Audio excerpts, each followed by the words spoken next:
Hello, everyone. Welcome to the Bob Wahl Show. On the Bob Wahl Show, we talk business, St. Louis, and real estate.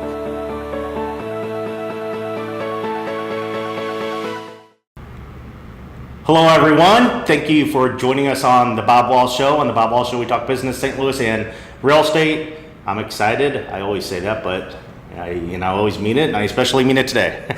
We have Jacob Goodwin with Oryn Construction Services. Did I butcher the name of the company? Oryn is perfect. Okay, Yep. okay. Oryn. So you do some really cool things.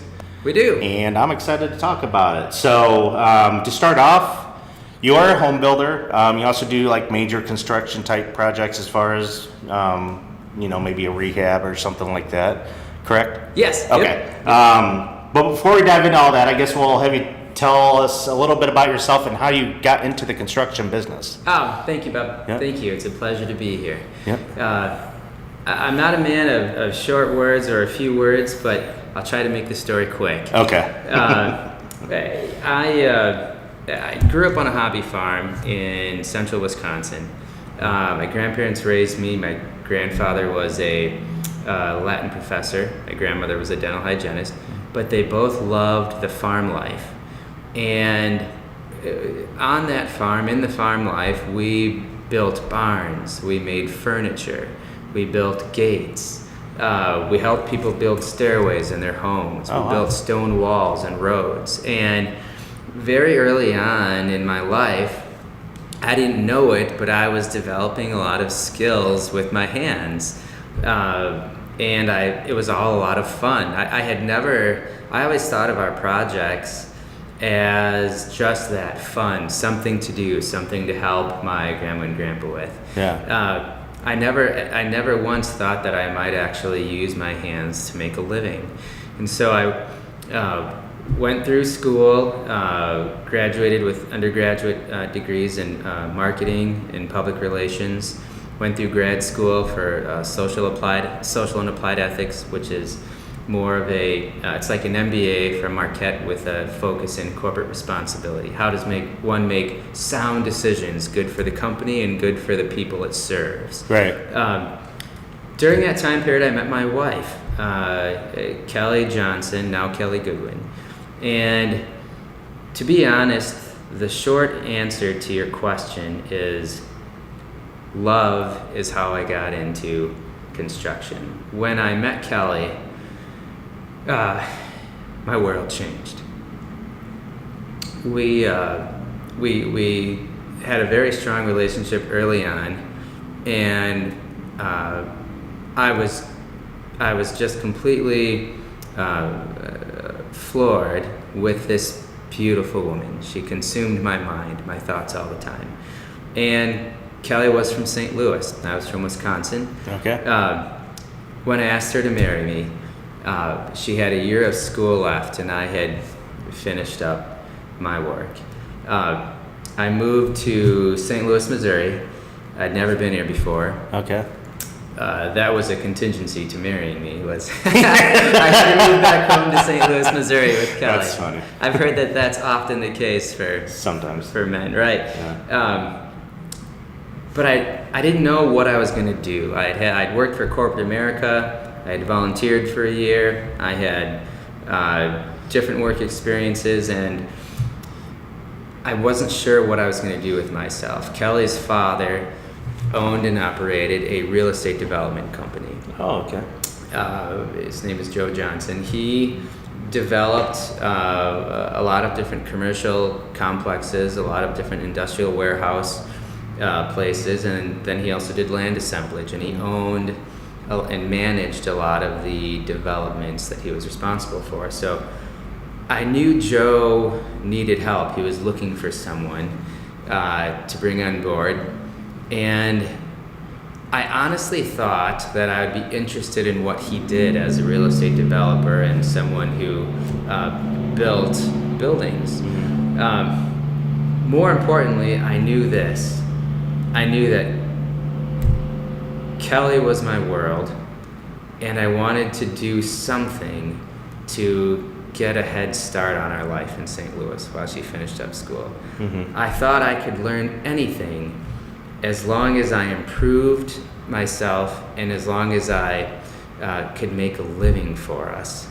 And that's how it started. I bothered her dad till he said yes. He hired me, and I learned quite a bit about real estate development, property management, about project management on the construction level. And to be quite honest, I learned that I couldn't stand it. I loved my wife, and I loved my wife's family, but I couldn't stand my job. And I took a real hard look in the mirror, and I said to myself, Jacob, what else can you do that excites you? You now have the woman of your dreams. You've learned a little bit about business for a few years. We had no responsibility at the time. No kids, no expensive payments on homes or cars.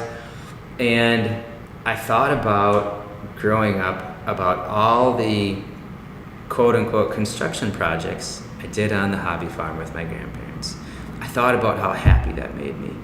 I also thought about all the times a construction owner, a business owner had approached me and through high school and college and said, Jacob, you ought to come work for me. You ought to learn how to build homes. You're a creative guy, you're a smart guy, you're energetic.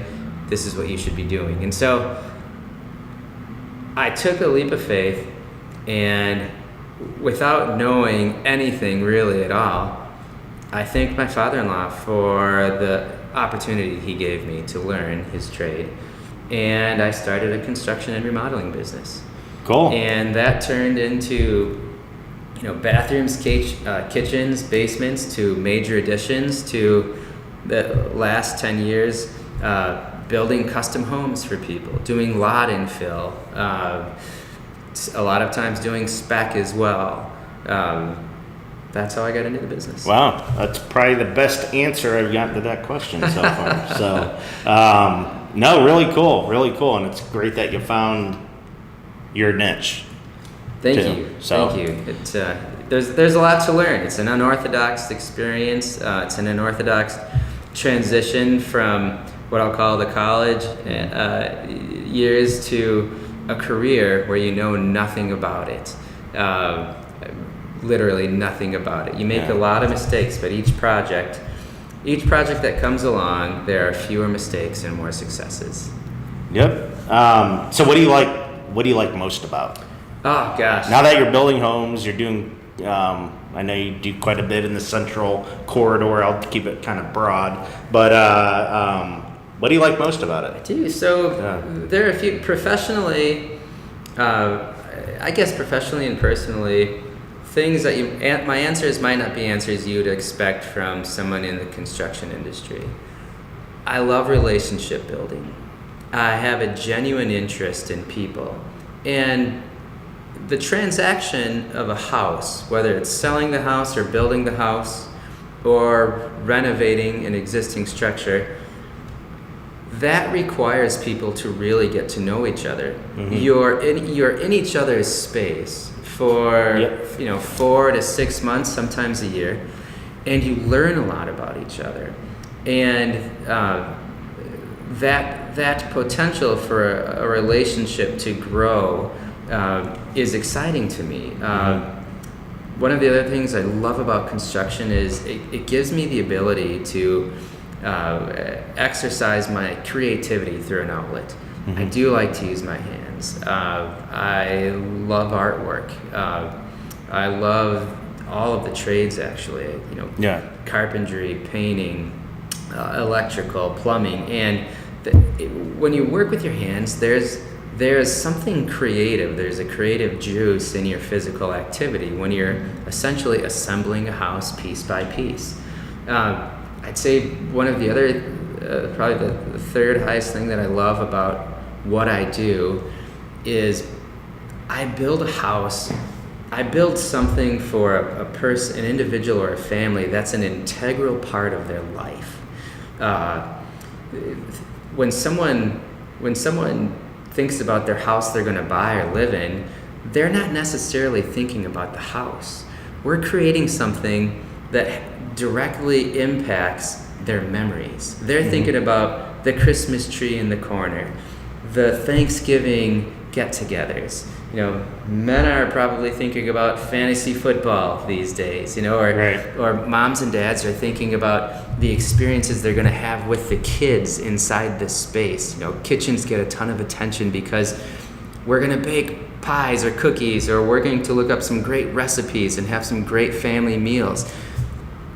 A home represents a family and what they're doing inside that house. It's not just this tangible, objective thing sitting out there that doesn't matter. Right. And to me, it's exciting to create that for somebody. It's very lasting. It's very important in their everyday life. And I'd say beyond that, construction has so many wonderful things to offer. I like to see other people come along and develop skills that they can use to support a family, to have a career. It's just an interesting animal. Yeah, really cool. So as far as the work itself, I kind of talked about the things you did. Obviously, one of my questions is the type of work that you do. I kind of mentioned it, but I mean, did I miss anything? Is there anything you'd like to add to that? Well, so I'd say construction, right? For sure, there are all types of construction. What do I do in construction? I'd say our focus right now is new home construction. Okay. Probably 80% of the houses we build are custom homes. They're pre-sold. Mm-hmm. We have clients that are interested in a certain area, and we'll help them locate a lot. Okay. We'll acquire the lot. We'll design a house specific to their needs and preferences and lifestyle. Okay. We'll build the house and we'll sell it to them when we're done. We also have that 20% of homes that we build that are spec homes. We'll find lots which we know they're great lots in great areas. Yep. Maplewood, Brentwood, Webster Groves, Clayton, Kirkwood, Glendale, and others. These are the areas we find ourselves in most of the time. Yeah. But we'll find lots and we'll build homes on these lots that we know are suitable toward a family that wants to live in that area specifically. And so we do quite a bit of research on who our buyers will be for a house when it's a spec house. Yeah. We're thinking about the number of kids, the stage that the family is in, the chapters that they'll live through in the home, and we're thinking about the way they're going to use the house while they're living there. So beyond really that home building sector comes the major remodeling, expanding families. They like the house they're in, so we'll put an addition on the house. They don't want to move. Right. We'll update the bathrooms. We'll build the basement out so the boys have some place to go in their teens, or dad has some place to go in the kids' teens. So as far as the work that you're doing, there's a number of construction companies out there. What do you think you're doing that separates you apart from what your competitors are doing? Well, so objectively, I think we are doing three main things that are setting us apart from others. First of all, I think I look at myself as a servant to others. We're in a service industry in construction, but I genuinely think of myself as someone who likes to serve others. And I don't think builders and remodelers are thinking about themselves as people who can serve others and are grateful to serve. We oftentimes get caught up in the finances of our project or the tangible aspect. Is everything square? Is it plumb? Is the drywall, is the paint fully adhered? We don't think about, okay, I want to serve somebody, and in order to serve them through this project, I need to, it kind of goes back to the beginning of our conversation, I need to understand who they are and what they really want, and then I can understand if I can serve them well, if I can do that for them. So I would say that's one thing that really sets my organization apart from other builders or remodelers. if we get to the objective part, we like to focus on technology.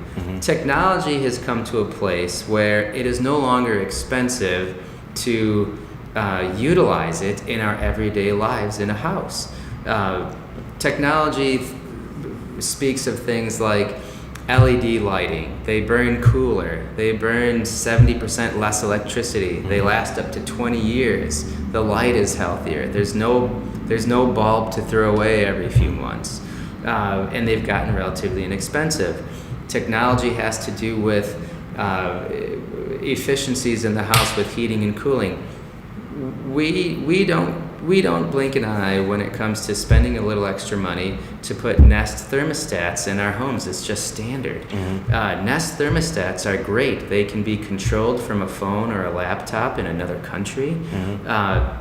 They can they can actually be set to your preferences day and night and seasonally for heating and cooling.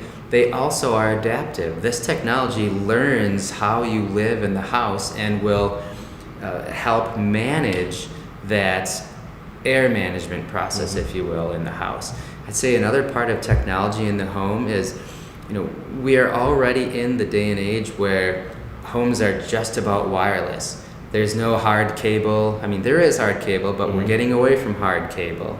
So everyone in the family seems to have a device, right? That links up or hooks up to the internet or cable wirelessly.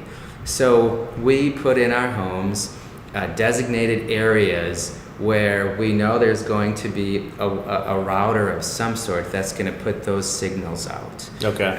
And we make sure that the house is the way it's built is conducive to that. So we have technology. The other part would be storage.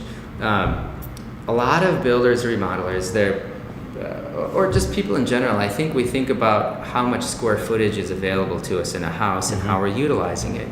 And as a person with a fairly large family, 4 kids and a wife and a dog, we know that storage is important. If you walk into my house, you will see stuff everywhere. And half the reason is because we're always busy. And our kids are all in grade school. Right. The other half of the reason is if it were put away, we wouldn't be able to fit it all in the areas we have available for storage.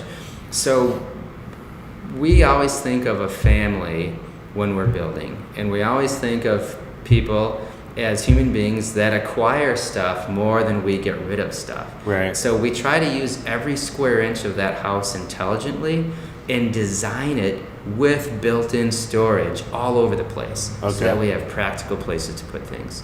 And I'd say probably the third logical or objective thing that really sets us apart from other builders would be our floor plan.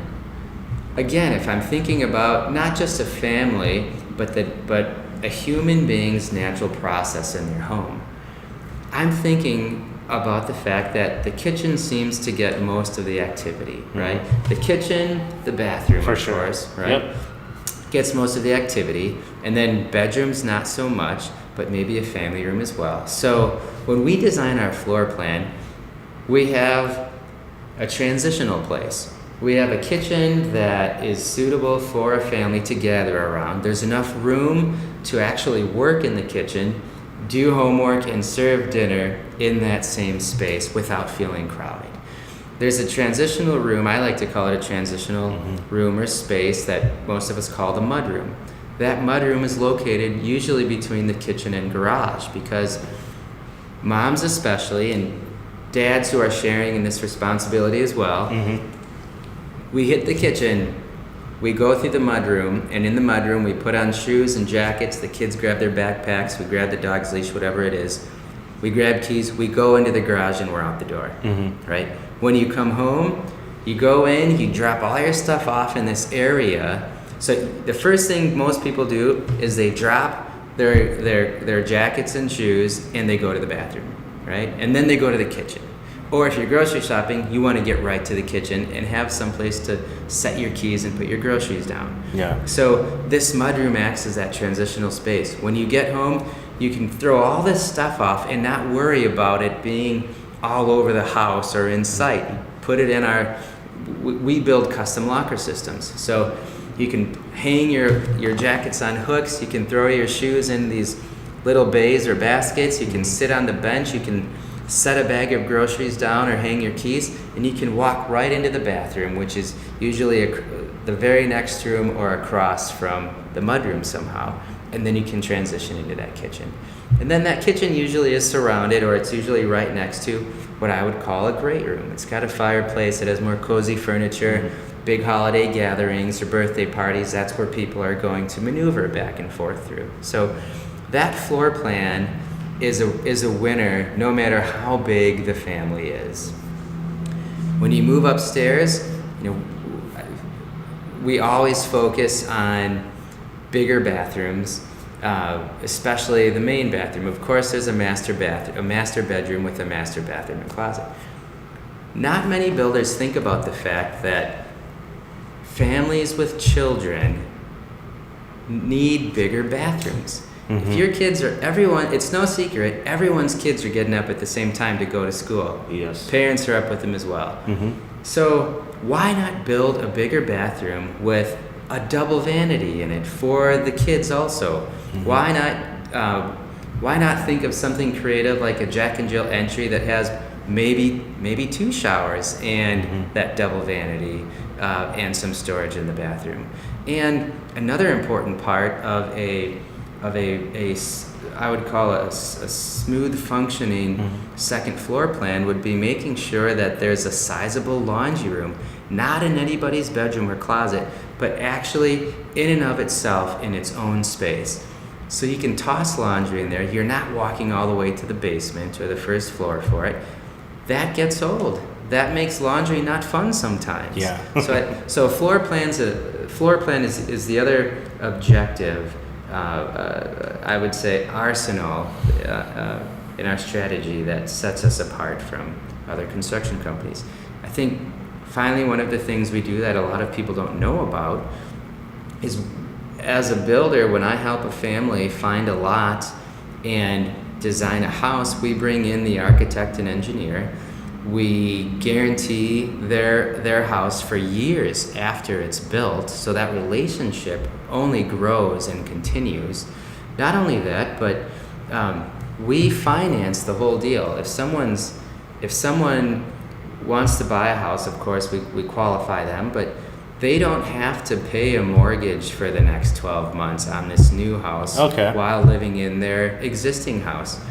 Until it's finished. And when the house is finished, that's when they close and have a mortgage on that house. So do you private finance? So I don't know that I'd call it private finance. We do work with banks to make this possible. Okay.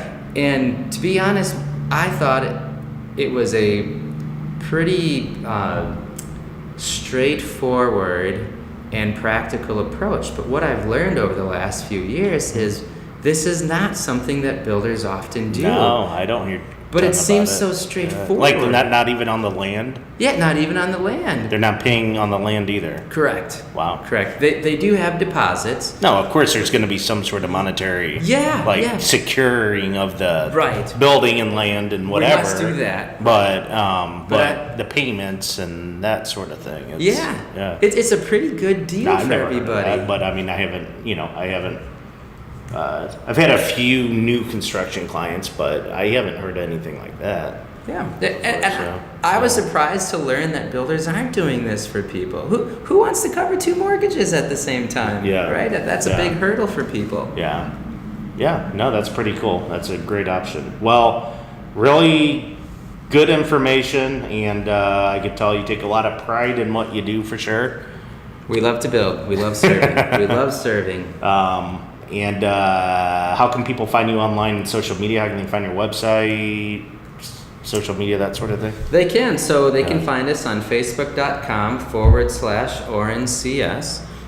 They can also find us at orynconstruction.net. Okay.